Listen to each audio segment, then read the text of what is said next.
Hello there guys, and welcome back to another birding video. It's been quite a while since I've done one of these, but we're back at Deception Pass State Park today, and I might hit some of the Skagit Flats later, we'll see. But yeah, let's see what we can find. Located in western Washington state, Deception Pass makes for a great location to go oceanic bird watching along the Puget Sound. As with most places where you're birding at the ocean, having a spotting scope with you can be very useful, as there'll be many times that there are birds that are way out there and very hard to see. Though luckily from my experience at Deception Pass, there usually are also plenty of birds that are close enough that you can use standard binoculars to see them. Common loon is one of the species that I've found there's usually at least one hanging out pretty close to shore. And on this day, there was also a redneck grebe doing the same thing.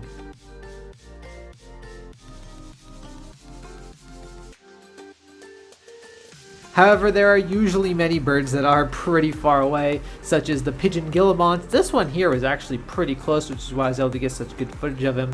There's usually a ton of red-throated loons here in the winter, such as these guys. My camera was zoomed in all the way on these guys, and these were some of the closer ones.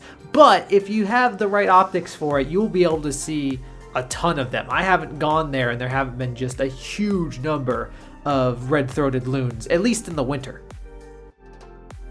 But in addition to these other water birds, there were also many high-quality duck species hanging around.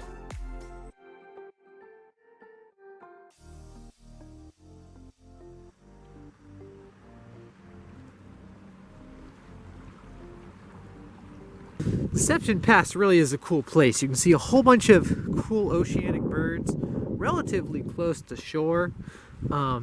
It's just got a cool and forest environment with all this moss and stuff. I'm here on a Tuesday in the middle of winter, so there's not a lot of people here at the moment.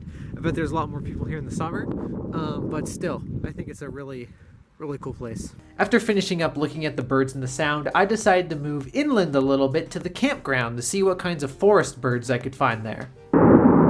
We are right next to a military base, so sometimes it gets very loud.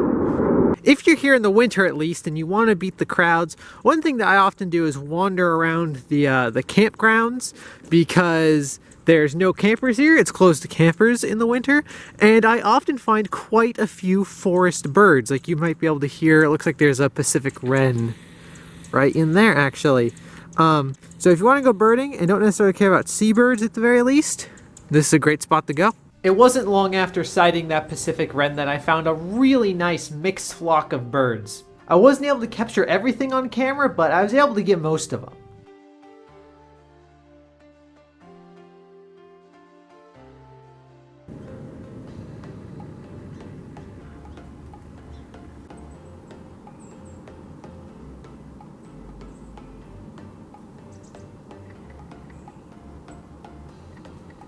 But then also in the campground was a little flock of red crossbills, which is so cool to see. I love red crossbills. Not the best views of them. They were mostly backlit from the angles I had, and they were pretty high up in the trees. But still, red crossbills are awesome little finches. I love them so much, and it was really cool to get to see them here. That was awesome. Every single time I come to the forest here around Point Defiance, I always see at least one giant mixed flock of birds. I wasn't able to get everything on film. Like I also saw a Buick's wren and chestnut-backed chickadees that I wasn't able to get on camera, but just I always see a large flock of birds. I don't know what it is about here. It's probably just it's good habitat, not a lot of people, but yeah, this is a great spot to come to see forest birds in the winter. After finishing up at the campground, I decided to head out to Cranberry Lake to see what kinds of birds were hanging around this little patch of fresh water.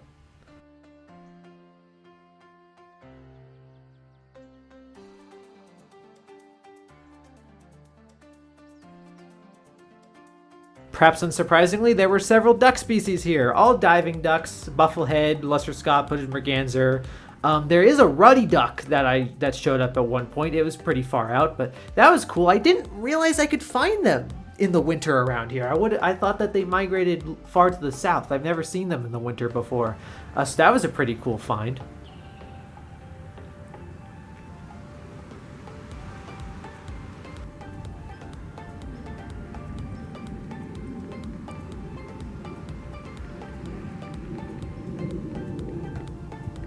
But in addition to all the waterfowl, there was also some coots swimming around, which were pretty fun to watch. I love coots, they're cute little guys.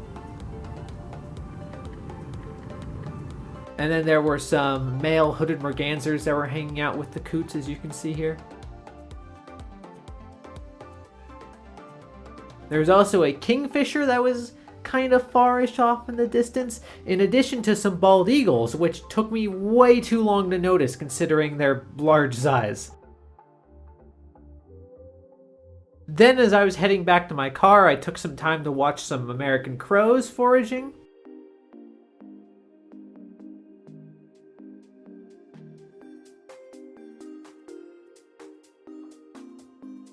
And I also was able to see a harlequin duck foraging in the waves. But then on my way out, I pulled over to the side of the road because I saw a huge flock of common mergansers that just showed up on the lake.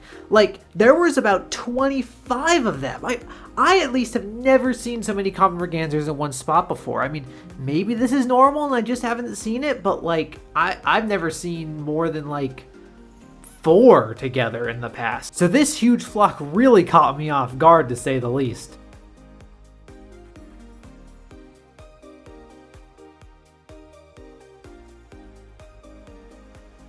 But unfortunately, I couldn't stay very long with the mergansers because I then headed out to the Skagit Flats to see if I could find a Eurasian widgeon. Because Eurasian widgeons, we have quite a decent-ish population of them that winter in the region, and I wanted to try to get them off my list of birds for 2023. Now you might notice that these are not Eurasian widgeon, these are tundra swans, because I found them before I got to the spot that I was going to look for the widgeon at.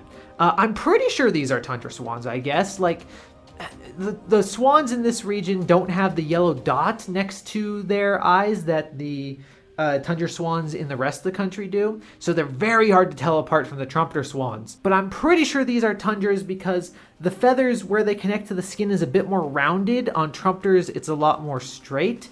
Though there is some overlap from what I was able to see, it's very hard to tell. I think these were tundras, but I'm not 100% confident in that assessment. But anyways, after that, I moved on to a spot where I knew I'd be able to see lots of waterfowl as they go to roost at night, and maybe see a Eurasian widgeon, though at this part of the day, I was kind of losing hope because I'd already searched a lot of the Skagit Flats area and just wasn't really seeing any ducks. Man, look at that sunset. That is so cool, and everyone's here to see it. But I hear widgeon over there. Well, there are approximately 10,000 widgeon out there, but it has gone so dark, I cannot tell if any of them are Eurasians or not. I really should have been here earlier. If I had only known that there'd be this many widgeon here, I would have showed up much earlier. But unfortunately I did not. Oh look, swans! Hi swans!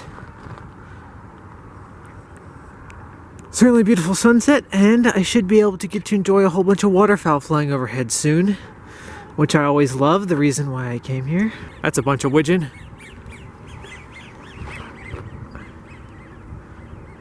What do you want to bet those were all Eurasian widgeon and I just couldn't tell? Incoming swans. Look at that, man. Swans are the closest thing to an Asdarkid pterosaur that you will see. I mean, look at that. That's just Prehistoric Planet right there. That's literally the ending shot of Prehistoric Planet. Well, now it's blurry, so it doesn't look as good. I ended up spending the rest of the time that light was available at Fir Island here, just watching all the waterfowl fly around.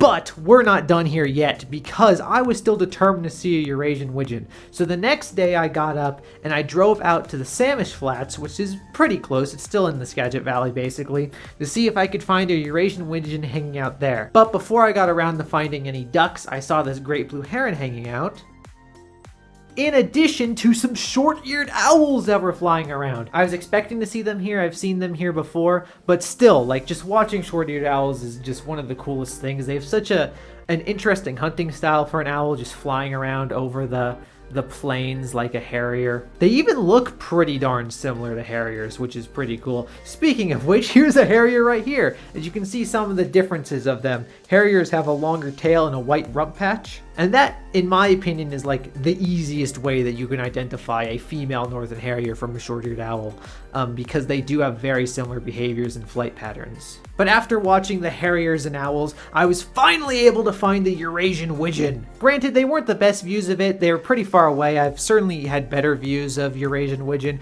but still I was able to get checked off for the year, so that's always awesome. Western Washington State, and at the very least the Skagit Valley area, gets a pretty decent population of Eurasian widgeon that winter there every year. The population, from my understanding, has been growing. Now there seems to be quite a decent number of them that are here. I mean, from my experience, right, if you go to the Skagit Valley in the winter and you have the goal of trying to find a Eurasian widgeon and you go out there, check all the fields and stuff, look at every widgeon flock you can find, I think you have a pretty high likelihood of finding one. I mean, they're not common, but they're not, I don't think I'd call them rare. From my experience, if you put in the work to find one, you should be able to find one. But after looking at the widgeon for a little bit, I decided to go and check out some of the other birds in the area, such as this common raven. And, kind of like a little common raven, the Brewer's blackbird, even though they're not related, but you know, they look kind of similar. I was also able to find quite a few ring-billed gulls that were feeding out in the open farm fields.